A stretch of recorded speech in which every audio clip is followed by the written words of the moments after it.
It was with great shock that I heard the sad news of the death of renowned human rights lawyer Dewa Mavhinga on Saturday through social media. Mavhinga, who was Southern Africa Director for Human Rights Watch, succumbed to COVID-19 on Saturday in Johannesburg, South Africa, at the age of 42. I had known Mavhinga for 5 years as I consulted him on human rights issues through my journalism work. But I met him for the first time in Harare a fortnight ago during a breakfast meeting on water and sanitation organized by the Human Rights Watch and the combined Harare Residents Association. At the event, it was very easy to note his pleasant personality as he interacted with everyone. I was very shocked when the Human Rights Watch announced Mavhinga's death on Saturday, saying he had just returned to Johannesburg from a research mission in Zimbabwe. Mavhinga spent his life defending human rights, opposing state abuse of power, fighting for the rule of law and democracy. He was a strong voice for journalists, political activists and ordinary people suffering from societal injustices.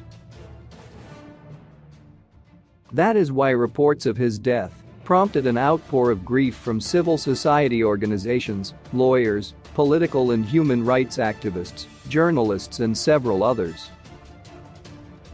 A meticulous, versatile, and passionate human rights defender who served humanity and defended the vulnerable, Mavhinga walked a difficult path plagued with hate speech and constant surveillance from the government for serving humanity, Musikika, executive director of the Zimbabwe Human Rights NGO Forum, said in a statement yesterday.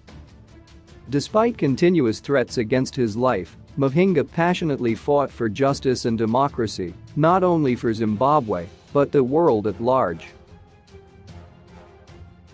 Driven by his dedication to protect the dignity of all, Mavhinga took injustices head-on without fear or favor. As a household name and an authority on human rights, he remained committed to the cause until his sad passing on. Kika praised Mavhinga's dedication to upholding all rights of all persons. In this spirit, the forum wholeheartedly mourns the sad loss of a high-caliber human rights lawyer whose shoes are difficult to fill. We will continue to work towards the achievement of human rights for all as it was Mavhinga's calling, he said. He was a hero of the struggle for the freedoms and development of fellow humans. In his name, we commit to continue the struggle, standing for the rights of humanity with compassion and empathy, summoning all our gifts. Constitutional law expert Alex Magesa described Mavhinga as a human being who gave himself wholeheartedly to the cause of humanity. Dewa was a deeply empathetic and highly effective human rights activist whose work made many people's lives better, whether it was pushing the Zimbabwe government to respect the right to protest in the face of economic hardship or ensuring that victims of human rights abuses across southern Africa have access to justice. Kenneth Roth, the Human Rights Watch executive director, tweeted. Rights lawyer Obey Shaba tweeted, "A life well lived. A dedicated and committed human rights defender. A patriot of repute. You've been promoted to glory. Go well, son of the soil."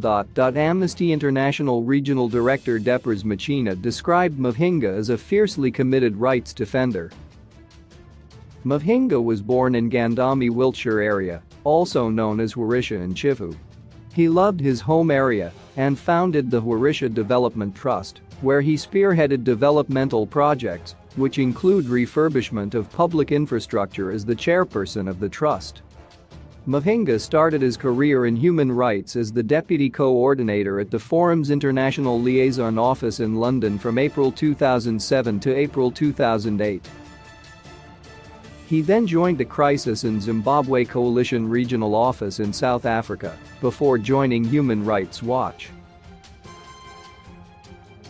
He started as a senior researcher and advocate before being elevated to the position of Southern Africa Director, a post he held until his death. In June last year, he launched a crowdfunding campaign on GoFundMe to raise $10,000 for refurbishment of the maternal ward and other facilities at Gandami Clinic. A few days before he left for South Africa, where he died, he had met the Warisha Development Trust to assess the progress of the construction of the Gandami Clinic Mothers Waiting Shelter. In 2012, Mavhinga was the co-founder of the Zimbabwe Democracy Institute. He was also the founding chairperson of the Living Together Institute and also a board member for the Savannah Arts Trust Theatre Group. Between 2000 and 2001, he served as the president of the University of Zimbabwe Students' Representative Council, a position that launched his lifelong pursuit of social justice and human rights promotion, which began decades earlier as a Boy Scout in Bulawayo. "I am a Christian who grew up in abject poverty in rural Zimbabwe and drew inspiration from the biblical prophets like Jeremiah, Isaiah, and Amos, who championed the cause of the widow and the orphan and spoke truth to power without fear," he said during one of the several conversations that I had with him. He went to Methodist Church mission schools, Quenda near Wedza and Sandringham near Norton. He was a recipient of the prestigious British Chevening and Canon Collins Trust Scholarship for postgraduate studies in international human rights law at the University of Essex, based in Colchester, the oldest recorded city in the United Kingdom. He is survived by wife Fiona and 4 children. Fare thee well Moyandisbo, Dewa Mavhinga.